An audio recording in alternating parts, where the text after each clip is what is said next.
En nombre del Padre, del Hijo y del Espíritu Santo. Queremos invitarlos a las posadas a partir de hoy, a las 5:30. Eso significa que habrá misa todos los días a partir de hoy 5:30, y el lunes, martes, jueves, todos los días hasta el día 23 de diciembre. Después de la misa, pues nos trasladamos al salón de la escuela para tener la posada.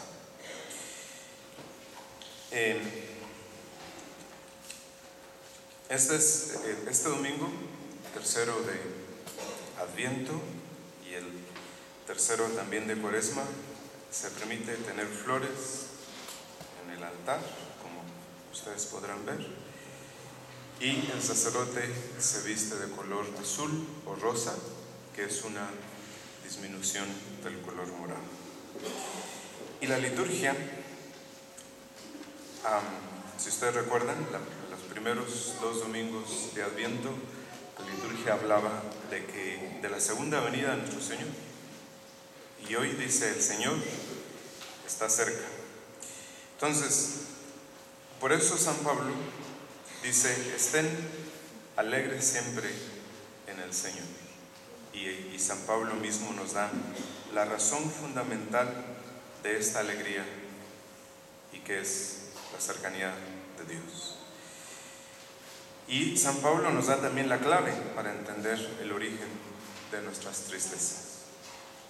Y el origen de nuestras tristezas va a ser siempre el alejamiento de Dios por el pecado. Entonces, la alegría para nosotros se basa en la cercanía de Dios. En la cercanía de Dios. Por eso no puede haber mayor tristeza en este mundo que no creer en Dios. Sí, porque al no creer en Dios no puede haber esperanza en nada. Y si uno no puede tener ninguna esperanza, entonces, ¿qué nos puede alegrar? Sí. Sin el beneficio de la fe, el hombre vive constantemente amenazado por el devenir de los acontecimientos y fatídicamente abandonado a merced de la muerte. Por eso, para nosotros no puede haber mayor alegría que el sabernos redimidos y el saber que existen un sinnúmero de posibilidades de salvarnos si nosotros así lo queremos. Esa es la primera razón para la alegría. La segunda causa de nuestra alegría es que todos los acontecimientos están en las manos de Dios. Y por lo tanto, todos los acontecimientos tienen sentido. Todos nos aprovechan. Por eso dice San Pablo: todo sucede para bien de los que aman a Dios. Por eso, en su epístola a los Filipenses, de la epístola de hoy, dice: no se anden preocupando por cualquier cosa. ¿Sí? Entonces, la alegría cristiana no es dependiente de los acontecimientos. Depende de una sola cosa: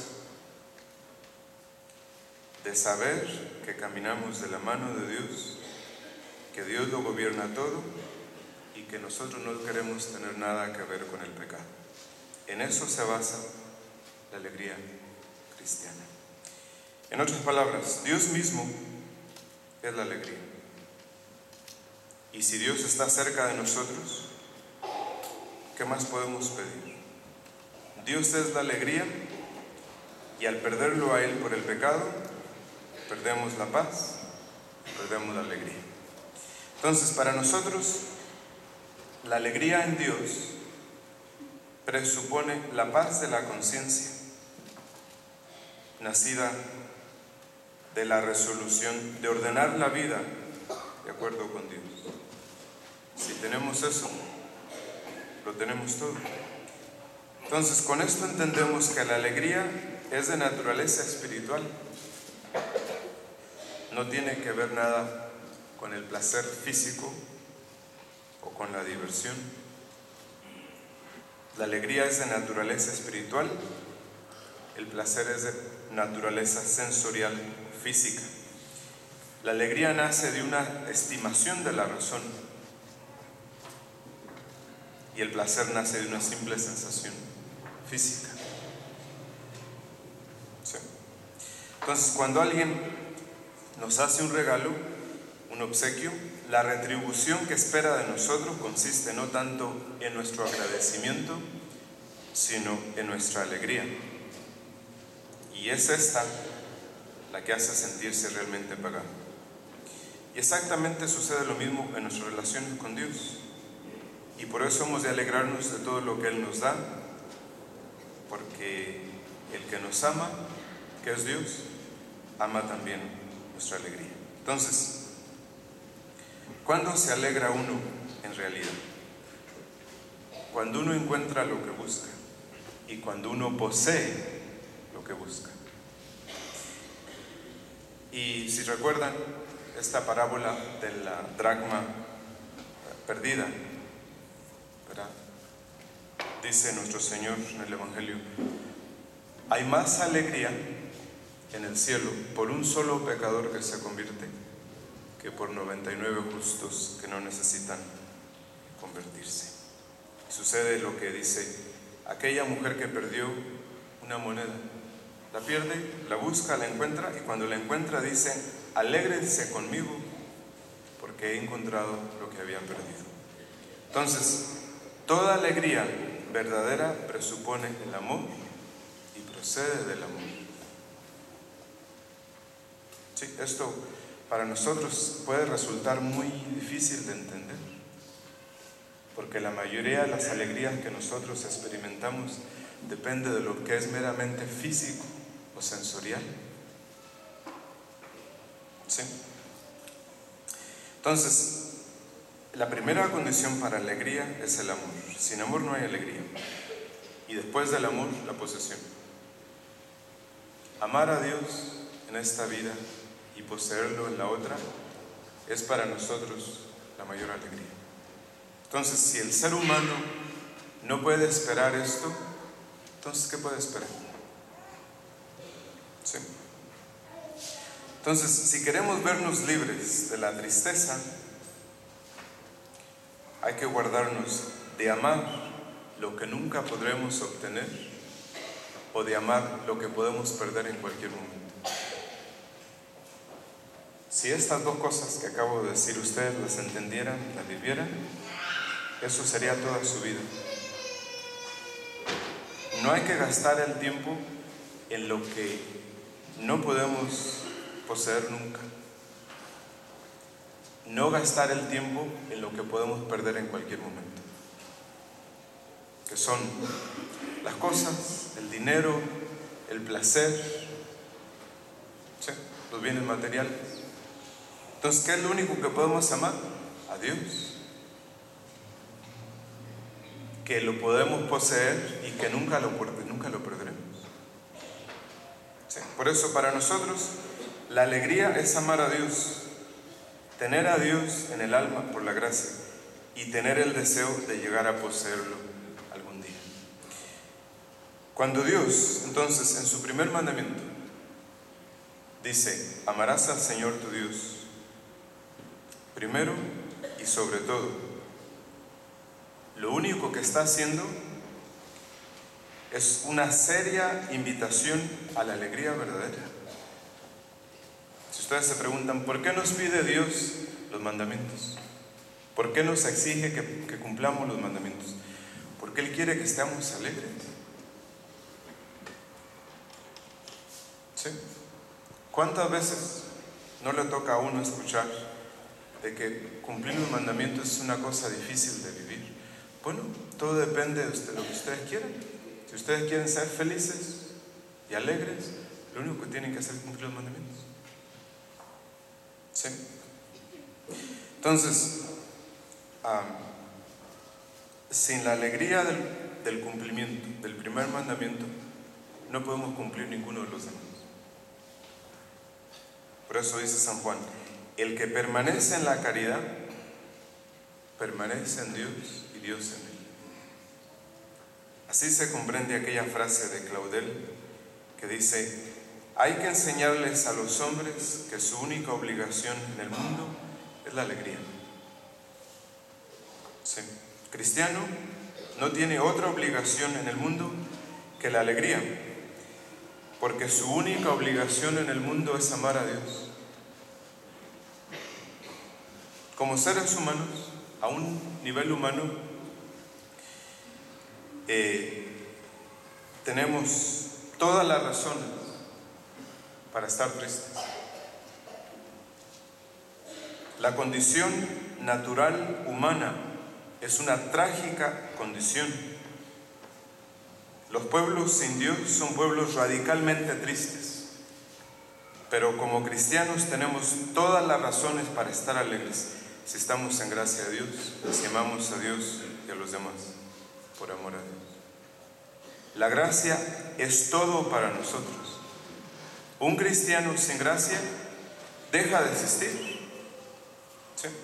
Lo único que vale en nosotros es Dios, su voluntad, su complacencia, su gracia. Y si esas cosas las perdemos por el pecado, lo perdemos todo. ¿Sí? Eso lo hemos de entender. Ya ustedes vieron la sociedad en que vivimos esta semana con esta matanza de niños en aquella escuela. Si ustedes dicen, bueno, ¿de dónde viene este problema? Los padres enseñan a sus hijos a ser tristes. Si los padres no les enseñan a sus hijos a amar a Dios, los padres están enseñando a sus hijos a ser tristes. Y una vez en la tristeza, uno puede hacer cualquier cosa, como hacer desaparecer medio planeta. ¿Sí? Entonces, la alegría es compañera inseparable de la vida cristiana. De allí que el principal enemigo de la alegría es el pecado, que se manifiesta primero y sobre todo en la tristeza. Y dice el libro de la sabiduría que la tristeza deshace los huesos. De allí que varias de las enfermedades de los huesos provienen de una experiencia de tristeza en la vida. ¿Sí? Entonces, lo opuesto a la alegría cristiana es la alegría de este mundo. Que todo en la alegría de este mundo es superficial, aparente, pura simulación. No hay cosa más falsa, ni en su origen, ni en su duración, ni en su fin, que la alegría de este mundo. ¿Por qué? Porque casi todo en la alegría mundana tiene que ver con el placer sensible y sensorial. ¿Sí? Entonces, cada persona, cada ser humano, tiene que experimentar un cierto nivel de placer en la vida. Y este placer tiene que ser espiritual, por ser seres espirituales, racionales. Entonces, si no se tiene este placer a un nivel superior, espiritual, intelectual, racional, se tiene en lo que es meramente animal, pasional, impulsivo. Entonces, para muchos, por eso, la alegría significa contentar todas las pasiones. Todas las pasiones. ¿Sí? Pero constituye todo lo opuesto a la alegría. Porque sin serenidad y sin paz no puede haber alegría.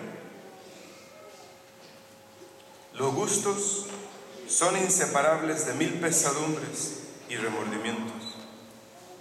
Entonces, la alegría que no se funda en la inocencia o en la pureza de corazón no existe, ni puede existir. ¿Sí? Y ustedes no saben lo difícil que es eso, explicárselo a los jóvenes. Porque vivimos en un periodo de la historia más triste, especialmente para la juventud. ¿Sí? Entonces, hoy entre los jóvenes, el mayor de todos los males es la tristeza. La envidia, el odio, el miedo, el sobresalto y 100 otras pasiones hacen pagar bien caras aquellas gotas de dulzura que el mundo nos vende a un precio muy alto. Entonces, en el mundo, de todas las cosas falsas que hay, la más falsa de todas es la alegría. Está basada en lo meramente físico, sensorial, impulsivo, pasional, animal, en otras palabras. Entonces, no hay ni puede haber mayor alegría más que en los hombres de buen corazón, en una conciencia tranquila, en los hombres de bien, que no ponen toda su ambición sino en agradar a Dios. La alegría más pura y la más perfecta solo es patrimonio de las gentes de bien. Entonces, para darles un ejemplo, nuestro seminarista que tenemos ahorita en el seminario, el año pasado fue la primera vez que él entró a un convento de religiosas enclaustradas. Y la primera impresión que tuvo fue que, dice, yo nunca había visto a unas mujeres tan alegres. Sí. Entonces, yo considero que todos los que estamos hoy aquí, de alguna forma ya hemos comenzado a ser alegres por la lucha decidida que hemos iniciado contra el pecado y el empeño que hemos puesto en la práctica de la virtud. Sigamos luchando con entusiasmo y firmeza. Tenemos dificultades, como las tienen todos los hombres, pero estas contrariedades no han de quitarnos la alegría. Entonces, la tristeza nace del egoísmo, de solo pensar en uno mismo con olvido de los demás, de la falta de mortificación, del descuido de trato con Dios, del descuido del amor a Dios. La Santísima Virgen tuvo también sus dificultades y mucho más grandes que cualquiera que nosotros hayamos tenido. Mas, sin embargo, cuando el ángel se le apareció, le dijo: alégrate, porque el Señor está contigo. Después de eso, no hubo absolutamente nada que perturbara su alegría. En nombre del Padre, del Hijo y del Espíritu Santo.